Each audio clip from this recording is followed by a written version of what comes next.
모세의 생애 7번째 시간을 같이 갖도록 하겠습니다.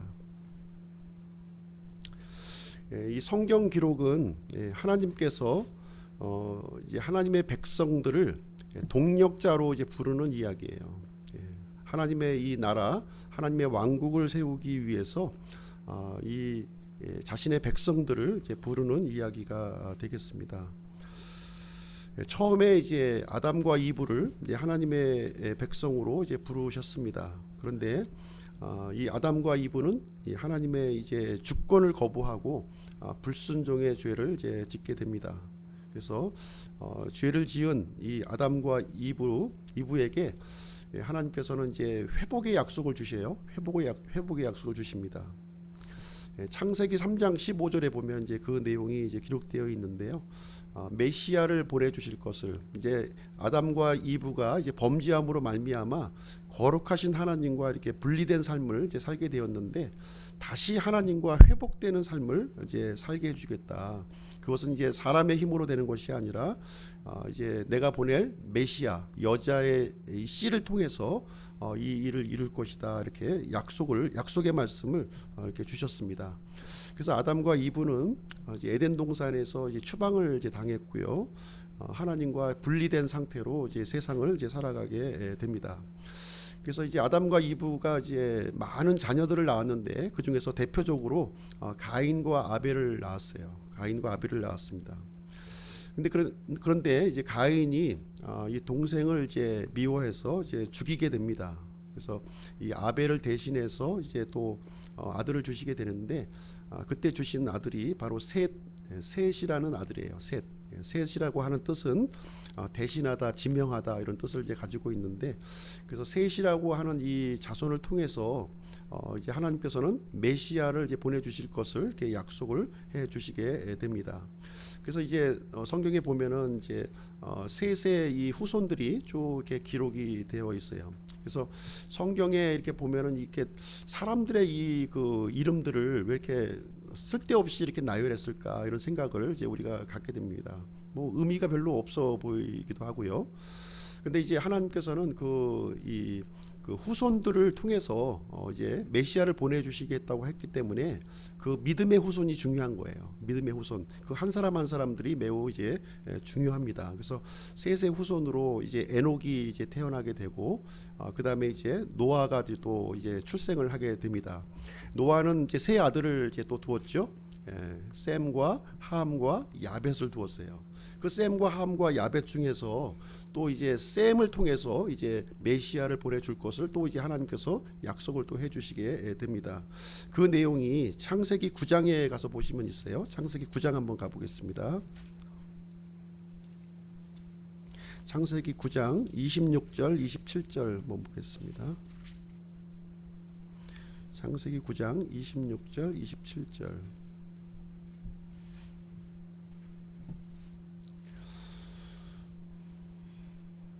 또 이르되 주 곧 셈의 하나님을 찬송하리로다. 가나안은 그의 종이 될 것이요 하나님께서 야벳을 크게 만드시리니 그가 셈의 장막들에 거하며 가나안은 그의 종이 될 것이라 하였더라. 그래서 이제 하나님께서 이제 이 셈과 함과 야벳에 대한 이야기를 여기서 이제 앞으로 펼쳐질 미래의 일을 얘기해 주고 있는데요.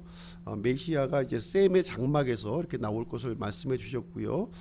이 메시아 그리스도가 이 야벳 족속을 통해서 온 세상에 이렇게 전파가 될 것을 창세기 9장에 미리 이제 말씀을 해 주셨습니다.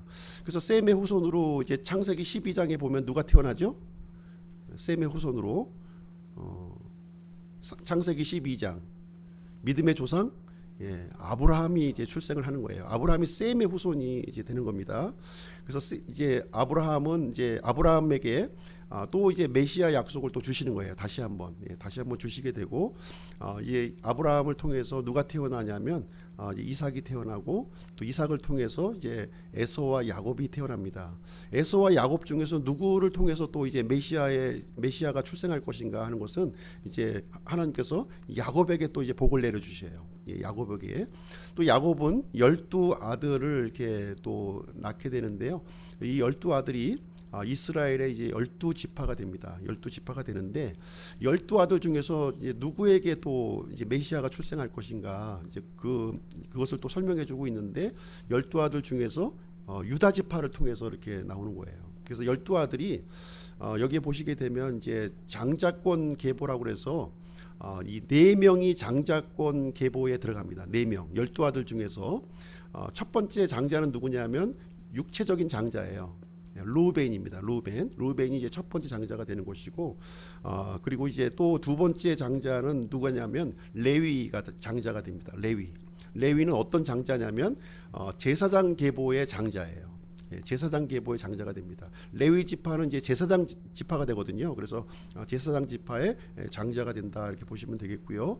그 다음에 이제 그 야곱의 네 번째 아들 유다가 메시아 계보의 장자가 되는 거예요. 메시아 계보. 그래서 실질적으로 유다 지파를 통해서 이제 다윗이 태어나고 다윗의 그 후손인 예수 그리스도가 이제 출생하게 되는 일이 이제 생기게 됩니다. 그 다음에 이제 네 번째 장자권이 있는데 네 번째 장자권은 누구냐면 이 루벤이 이제 아버지의 첩인 이제 빌하와 이제 통관하게 되면서 장자권을 이제 상실하게 되고 그 장자권을 요셉이 이제 이어받게 되는 이제 이야기가 이렇게 기록이 되어 있습니다. 그래서 오늘 이제 본문 내용을 보시게 되면 이제 출애굽기 6장 말씀인데요. 여기에 보시면 지금 이제 야곱의 야곱의 아들들의 이제 족보를 여기서 이제 쭉 이제 설명해주고 있는데요. 특별히 이제 야곱의 아들들 중에서 세 아들만 언급을 해요. 세 아들. 12명인데 세 아들만 지금 여기서 언급을 해주고 있습니다. 누구를 언급하냐면 누구죠? 루벤, 첫 번째 루벤과 두 번째 시므온, 세 번째 레위의 계보를 이제 그 기록을 해주고 있습니다. 이 세 아들의 그 이제 족보를 쭉 설명해주고 있는데 궁극적으로 지금 이제 이 족보를 이제 나열하면서 하나님께서 이제 초점을 맞추는 사람이 있는데 누구냐면 아론과 모세예요 지금. 그죠? 이 이스라엘을 이제 이집트로부터 이제 탈출시킬 지도자로 아론과 이제 모세를 이제 세우게 되는데 모세와 아론의 그 이 족보를 지금 여기서 이제 쭉 설명을 해주고 있습니다. 그래서 14절 말씀에 보시게 되면 루벤의 그 가족들을 이제 설명해주고 있고 15절을 보시게 되면 시므온의 아들들을 쭉 나열하고 16절에 보면 레위의 아들들을 언급하는 거예요. 레위의 아들들이 몇 명이에요? 게르손과 고핫과 무라리 세 명인데 이 중에서 누구에게 초점을 맞추냐면 고핫에게 초점을 맞추네. 고핫이 이제 고핫을 통해서 누가 태어납니까? 고핫을 통해서 이제 이 아므람이 태어나는 거예요. 아므람은 누구냐면 모세의 아버지가 되는 거죠. 모세와 아론의 아버지가 되는 거예요. 그래서 이 아므람이 요게벳이라고 하는 여인과 이렇게 결혼을 해서 이제 아론과 이제 이렇게 이 모세를 이게 낳았다 하는 것을 여기서 기록하고 있습니다. 그래서 이 족보를 쭉 얘기하고 있는 것이 뭐냐면 전반적인 얘기를 하고 있는 것이 아니라 아론과 모세의 족보를 지금 이제 쭉 초점을 맞추어서 쭉 내려가고 있는 그런 모습을 이제 여기서 설명을 해주고 있습니다. 근데 아론은 이제 누구하고 결혼하느냐? 아론이 결혼하는 그 상대가 23절에 보시면 나와 있어요. 23절에 보시게 되면 아론이 암미나답의 딸이요 나손의 누이인 엘리사바를 아내로 취하였고 그녀가 그에게 나답과 아비후와 엘르아살과 이다마를 낳았더라 이렇게 기록하고 있습니다. 그래서 아론은 엘리세바를 아내로 취했다는 거예요. 모세는 누구를 아내로 취했죠? 모세는 미디안의 제사장 십보라를 이제 아내로 취했어요. 그래서 이제 모세의 가정과 지금 이제 이 아론의 가정이 좀 이제 차이가 좀 있는 거죠. 그래서 이 모세가 지금 아론이 아내로 삼은 사람은 이제 엘리세바인데 엘리세바가 이제 어떤 여자인가 하는 것을 우리가 좀 더듬어서 가볼 필요가 있는데 역대상 2장 10절 한번 가보겠습니다. 역대상 2장 10절 요 그대로 두시고요. 역대상 2장 10절 한번 보겠습니다.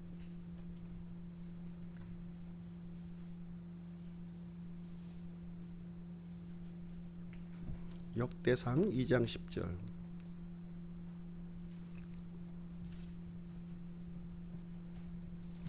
2장 10절 11절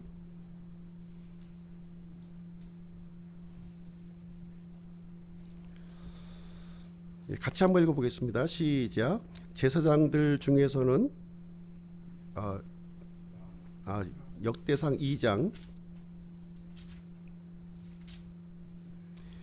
10절 11절 같이 한번 읽어보겠습니다. 시작. 람은 아미나답을 낳았고 아미나답은 유다 자손의 통치자 나손을 낳았더라.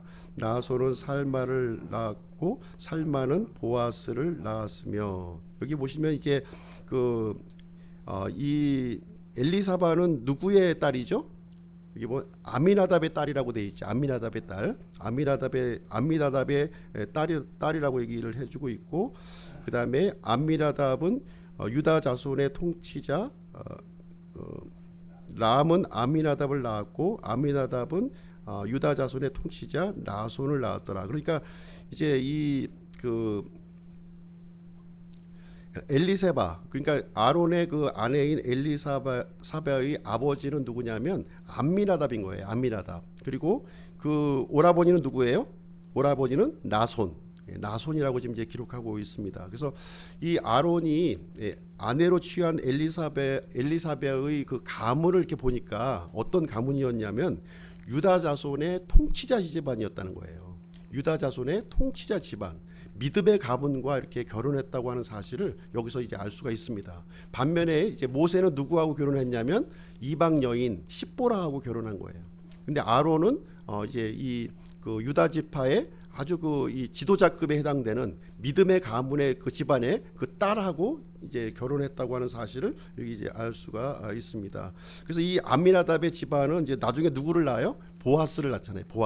보아스까지 쭉 이렇게 이 계보가 이어지는 모습을 이제 우리는 이제 볼 수가 있습니다. 그래서 보아스는 또 이제 누구를 낳았죠? 룻과 함께 오벳을 낳고 그 다음에 이세를 이제 다윗의 아버지인 이세를 낳는 그 다윗의 계보로 쭉 이어지는 그 계보의 집안하고 이 아론은 이제 레위 지파잖아요, 그죠? 레위 지파의 사람인데 이 유다 지파는 메시아가 오는 그 계보 그 집안에 그 중에서도 통치자의 집안, 그 중에서도 믿음의 가문. 이 다윗의 그 자손과 직접 연결되는 그 집안과 이제 이게 결혼을 한 가정을 이뤘다 하는 것을 우리는 여기서 볼 수가 있습니다. 그래서 다시 출애굽기 6장으로 돌아오셔서요. 출애굽기 6장 23절에 보시게 되면 출애굽기 6장 23절에 보시면 그래서 아론이 암미나답의 딸이요 나손의 누이인 엘리세바를 아내로 취하였고 그녀가 그에게 나답과 아비후와 엘르아살과 이다말 그 네 명의 아들을 이렇게 낳았다 이렇게 기록을 해주고 있습니다. 그래서 이 암미나답은 이제 아론의 장인이 되는 거죠. 예, 장인이 되는 거예요. 그리고 나손은 암미나답의 처남이 되는 겁니다. 예, 그 집안하고 지금 연결되어 있는 모습을 이제 우리는 보게 됩니다. 이 아론에 대해서 우리가 이제 보시게 되면 아론은 이렇게 특별히 아론 자신은 믿음이 이렇게 좀 이렇게 뭐 이렇게 뛰어났다고 좀 볼 수는 없어요. 예, 아론은 이렇게 좀 믿음의 역할을 한 내용이 성경에 보면은 이렇게 많이 기록은 되어 있지 않습니다. 단순히 모세의 대언자로서 모세가 하는 말을 이렇게 전해주는 대언자의 역할을 이렇게 감당했습니다.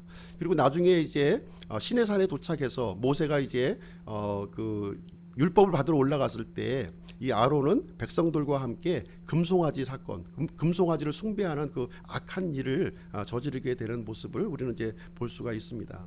그런데 하나님께서는 이 아론을 대제사장으로 임명한 거예요. 예. 믿음도 좀 부족하고 여러 가지로 좀 이렇게 좀 결함이 좀 있는데도 불구하고 하나님께서는 이 아론을 이렇게 대제사장의 직무로 이렇게 맡겼다고 하는 것을 이제 우리가 볼 수가 있습니다. 왜 대제사장으로 삼았을까요?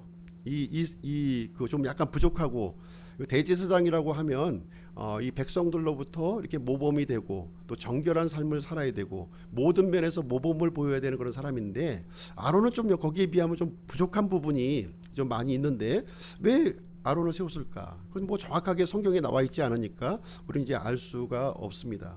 근데 우리가 단서를 살펴본다면 아론이 결혼한 상대가 누구예요?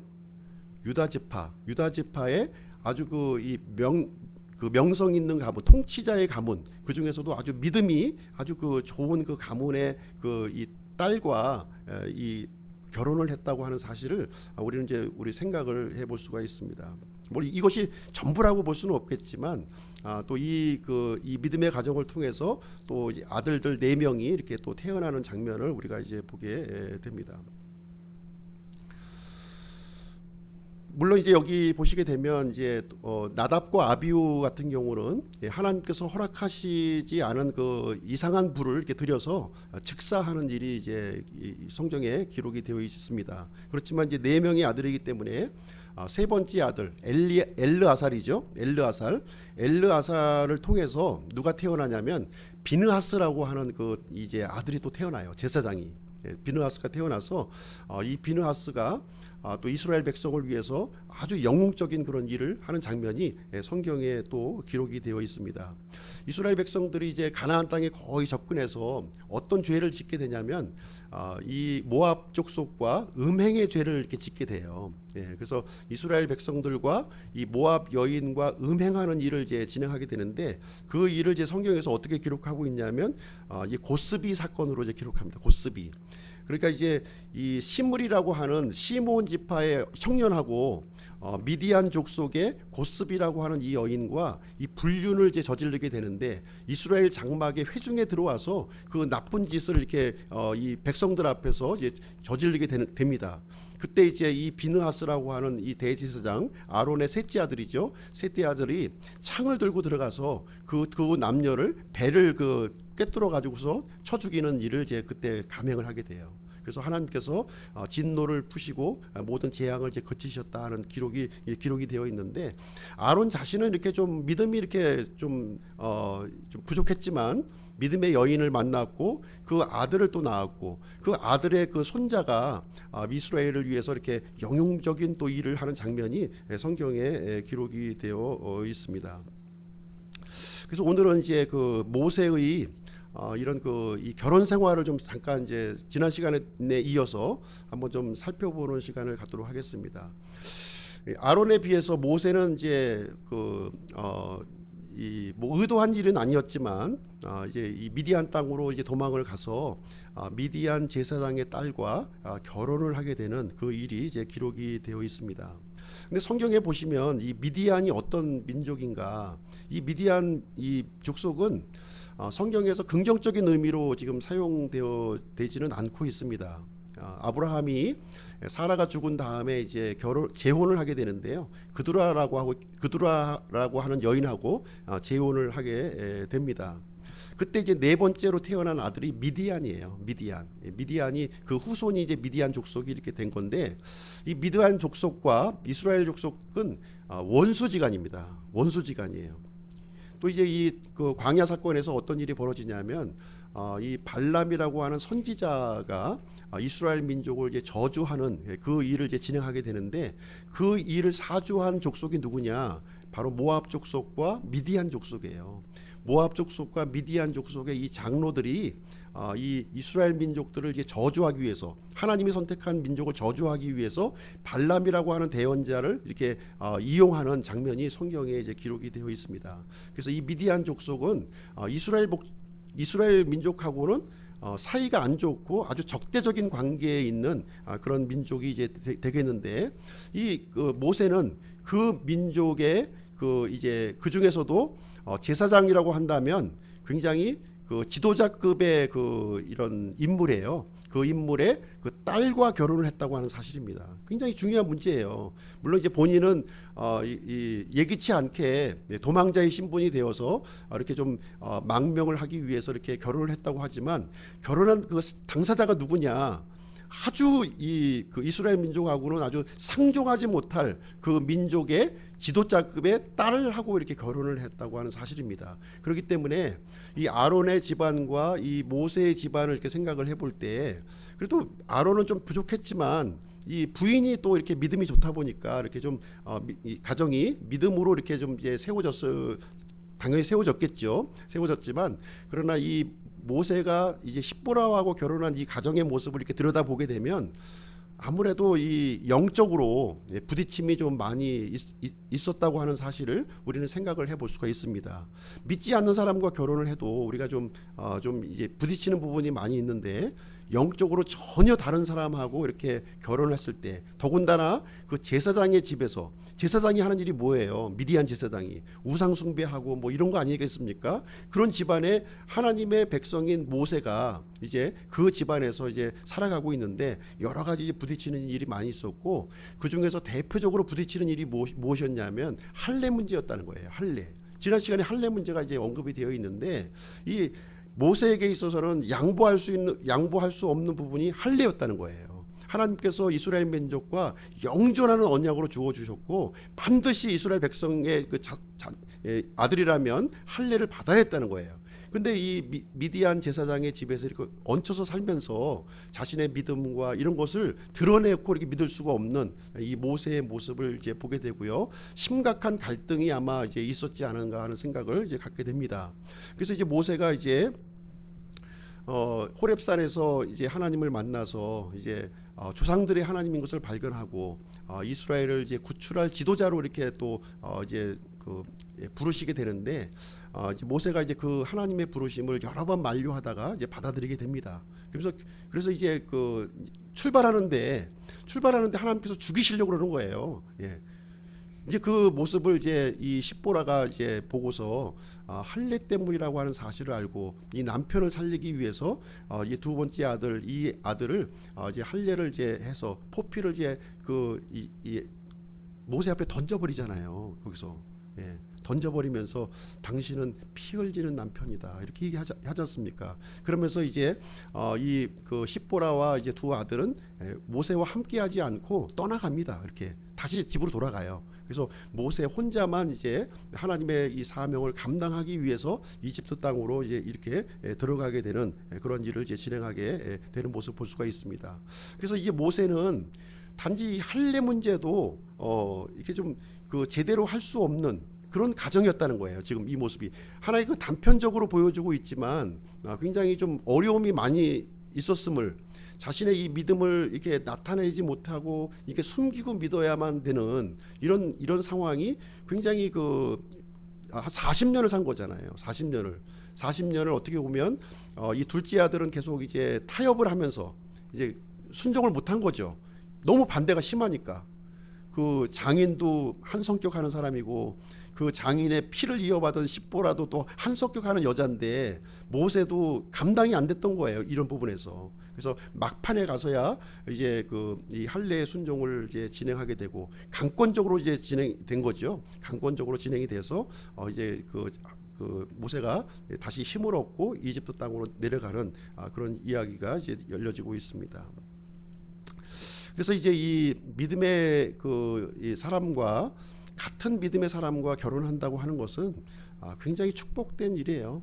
그렇지 않습니까? 축복된 일입니다. 그것을 통해서 하나님은 이제 이 하나님의 이 복을 흘려내 보낼 수도 있고 이것을 또 이렇게 또 제한될 수도 있다고 하는 사실을 우리가 이제 보게 됩니다. 예를 들어서 이제 십보라가 같이 이렇게 이집트에 갔다고 한번 생각해 보세요. 낮에는 이제 파라오하고 싸웁니다. 밤에는 누구하고 싸워요? 십보라하고 싸우는 거예요. 그게 제대로 되겠습니까? 일이 제대로 안 된다는 거예요. 그 얘기를 지금 이제 해주고 있는 내용이 이제 되겠습니다. 그래서 이제 우리가 하나님의 일, 모세는 참 이렇게 어떻게 보면은 이 아론에 비해서는 믿음이 이제 더 이제 훌륭했습니다. 그렇죠? 모세는 하나님께 귀한 쓰임을 받았고 또 하나님과 이렇게 직접 대면해서 얘기할 정도로 아주 귀한 이 쓰임을 이제 받았던 인물이에요. 당대에는 귀한 쓰임을 받았다는 거예요. 당대는 모세 당대에는. 그런데 이 가정이 이렇게 또 원만하지 못하다 보니까 하나님의 이 복이 자손에게까지 흘러가지 못하는 모습. 모세에서 딱 끝나는 모습을 우리는 이제 성경에서 보게 되는 것이고요. 반면에 아론은 문제가 많았어요. 여러 가지 하나님 앞에 잘못된 일도 했지만 그러나 이 가정이 하나님 앞에서 이렇게 올바로 서 있기 때문에 그 자녀에게 하나님의 복이 쭉 이어서 흘러가게 되는. 그래서 이제 하나님께서 어떻게 보면 모세에게 대제사장직을 줄 수도 있었던 것이었죠. 예, 그렇지만 모세는 이제 지도자의 임무를 담당하게 하셨고 아론에게는 이 영적인 이 대제사장의 직무를 이렇게 감당하도록 하셨다는 것을 우리는 이제 성경에 구체적으로 명시되어 있는 것은 아니지만 우리가 좀 유추해서 우리는 생각을 해볼 수 있게 되겠습니다. 그래서 하나님께서는 이제 사명을 이제 수행하러 가는 이 모세에게 이제 그에 대해서 이제 설명을 해주고 있는데 첫 번째 내용은 무엇이냐면은 하나님의 일을 이제 내가 진행하기 위해서는 그 동안에 이제 타협한 영역들이 있잖아요. 이 타협한 영역들, 예. 이런 부분들이 해결되어야 된다는 거예요. 예. 그래서 이 할례를 강권적으로 이렇게 진행하심을 통해서 이 하나님의 사명을 이 부르심에 응답해서 가고 있는 모세를 향해서 그동안 모세가 순종하지 못했던 영역, 이 영역을 타치하시고 이것을 순종하도록 강권적으로 순종하게 하는 모습을 이제 여기서 볼 수가 있습니다. 그래서 이제 십보라와 그 두 아들을 이제 이렇게 분리시켜 놓고요, 모세만 이집트에 내려가서 그 사명을 감당하도록 이렇게 해 주셨습니다. 두 번째로 이제 이 모세의 사명을 수행하는 데 있어서는 이 십보라라고 하는 이 아내는 장애물이었다는 거예요. 예, 장애물이었다고 하는 사실을 여기서 얘기를 해주고 있습니다. 그래서 이 아내와 이렇게 같은 믿음에서 이렇게 사역을 하지 못하게 되면 효과적으로 하나님의 일을 할 수가 없다는 거예요. 그래서 이 같은 믿음을 가지고 이 하나님의 이 사역을 감당하기 위해서는 같은 믿음을 가져야 된다는 것을 우리가 생각을 해볼 수가 있고요. 믿음의 배우자를 이렇게 만나게 되면 이 사역이 굉장히 아주 활성화가 됩니다. 예, 그러나 이 불신의 배우자를 만나게 되면 이렇게 사역이 자꾸 브레이크가 걸리고 이렇게 제한될 수밖에 없는 그런 상황을 우리 생각을 해볼 수가 있습니다. 그래서 우리가 하나님의 일을 감당하는 데 있어서는 부부가 이 한 믿음 가운데 이렇게 거하는 것이 굉장히 중요한 영역이 되겠습니다.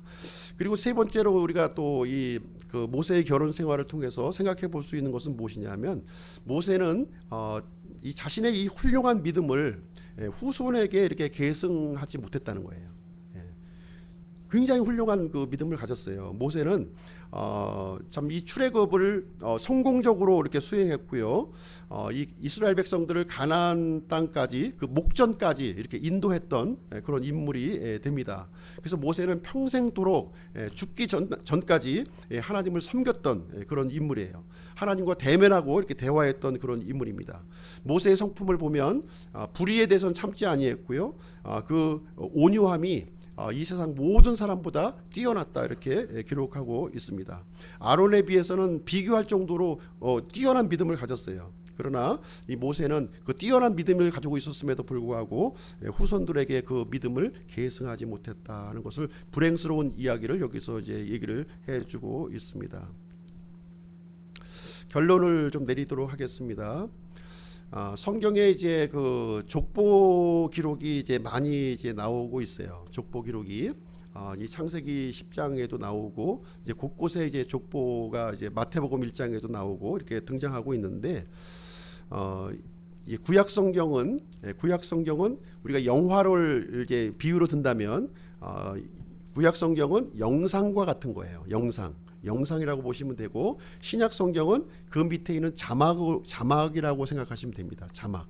예? 그렇게 해서 이제 한 편의 영화가 형성이 되는 것인데요. 그래서 구약은 사건을 통해서 우리에게 말씀을 해주고 있고요. 신약 성경은 문장을 통해서 우리에게 알려주고 있습니다. 그래서 사건과 문장이 이렇게 하나로 딱 결합이 되면서 하나님께서 알려주시고자 하는 그 뜻이 명확하게 명쾌하게 우리에게 전달이 된다고 하는 사실을 우리에게 말씀을 해주고 있습니다. 그래서 우리가 구약의 이런 그 내용을 통해서 신약의 진리를 우리가 좀 이제 발견하는 그런 안목을 가질 필요가 있습니다. 하나님께서는 이스라엘 백성들에게 이 할례의 중요성을 이제 알려주었어요. 할례, 영존하는 언약으로 이스라엘 백성에게 주셨습니다. 그런데 하나님께서는 이 할례, 육체적인 할례만을 말씀하시려고 하는 것이 아니었다는 거예요. 우리가 신약 성경을 보시게 되면 육체의 할례뿐만 아니라 영적인 할례를 우리에게 말씀하시려고 한다는 거예요. 이스라엘에게 주신 이 육신적인 할례를 통해서 영적인 할례, 그러니까 이 회개, 마음의 회개가 이 회개를 말씀하시려고 이 육신적인 할례를 우리에게 이스라엘 백성에게 주셨다는 거예요. 예, 그 얘기를 해주고 있는 것이고요.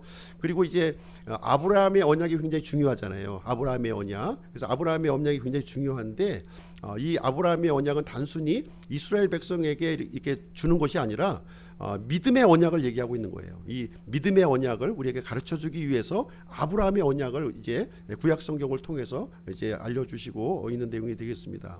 성경의 족보도 굉장히 중요하죠. 그렇죠? 우리 이제 집집마다 그 족보책 다 있지 않습니까? 우리 조상이 누군지 굉장히 중요한 내용이에요. 아주 귀하게 우리가 여기고 있는 부분인데 하나님께서는 이 육신적인 족보 이것을 얘기하려고 하는 것이 아니라는 거예요. 육신적인 족보. 이것이 무슨 의미가 있어요? 예, 육신적인 족보가 진짜 중요한 것은 무엇이냐? 믿음의 계보를 얘기하려고 하는 거예요.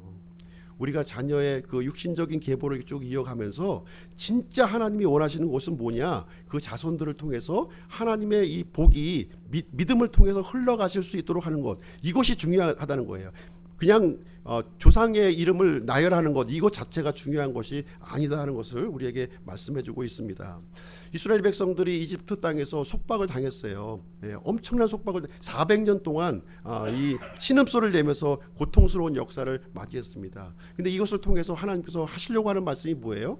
예, 마귀의 속박이 이와 같다는 거예요. 마귀의 속박이 이와 같이 우리를 노예로 종 부리듯이 우리를 부리고 있다 하는 것을 말씀해 주시려고 하는 것입니다. 이스라엘 백성들이 이제 파라오의 압제에서 이제 탈출하게 됩니다. 예, 탈출하게 돼요. 굉장히 중요한 사건으로 성경에 기록하고 있는데 성경은 이제 하나님께서 궁극적으로 말씀하시려고 하는 것은 무엇이냐? 이 출애굽 사건을 통해서 우리가 구원받아야 된다. 마귀의 이 지배에서 구원받아야 된다는 것을 말씀하시려고 이 사건을 구약 성경을 통해서 기록해 놓으셨다 하는 것을 말씀해주고 있는 것입니다. 그래서 아브라함에게 육체적인 자손이 중요해요. 예, 이삭이 있고 야곱이 있고 유다가 있고 계속 이어지는 자손이 굉장히 중요합니다. 근데 하나님께서 말씀하시려고 하는 것은 육체적인 자손을 얘기하고 있는 것이 아니라 실질적인 그 자손은 뭐예요? 믿음에 속한 자손을 얘기하고 싶은 거예요. 믿음에 속한 이것을 얘기하기 위해서 구약 성경에 이제 기록하고 있습니다. 그래서 하나님께서는 이렇게 육신적인 우리 결혼도 굉장히 중요한 겁니다. 중요해요. 왜냐하면 이 믿음을 담을 수 있는 그릇이기 때문에 그래요. 그릇이기 때문에 실질적으로 중요한 이 내용이 흘러갈 수 있도록 해야 되는데 육체의 결혼만 가지고 우리가 머물러서는 안 된다는 것이죠. 이것을 통해서 하나님께서 우리에게 주신 이 복을 믿음을 통해서 내 자손들에게 흘려보내는 일을 해야 되겠다. 자녀 교육을 해야 되겠다. 올바른 결혼 생활, 올바른 믿음 생활을 해야겠다는 것을 우리가 이 구약 성경의 기록을 통해서 우리가 배워야 될 내용이다 하는 것을 우리에게 가르쳐주고 있는 그런 내용이 이제 되겠습니다. 그래서 성경에 보시게 되면 이 결혼이 부패하게 되면 하나님의 심판이 임하는 거예요. 예, 하나님의 심판입니다. 노아의 홍수가 왜 일어났어요? 예, 타락한 천사들과 사람의 딸들이 이렇게 결혼하는 일 때문에 하나님께서 이 세상을 노아의 홍수로 심판하신 거 아닙니까? 소돔과 고모라를 왜 심판하셨어요? 이 동성애로 이 그 정상적인 이 것이 아니라 비정상적인 동성애를 이제 만연해 돼 있기 때문에 그 도시를 심판하는 모습을 볼 수가 있습니다. 우리 마지막 시대에도 마찬가지예요. 이 성적인 정체성이 무너지게 되고 가정이 무너지게 되면 하나님의 심판이 임하게 된다는 것을 우리는 이제 생각해 볼 수 있다고 하는 것입니다. 그래서 모세는 십보라와 결혼한 것이 문제가 아니에요. 결혼할 수 있죠. 예, 결혼할 수 있는 거예요. 근데 믿음의 사람이라면 이 십보라를 어떻게 해야 됩니까? 하나님의 백성 안으로 끌어들여야 되는 거 아니에요.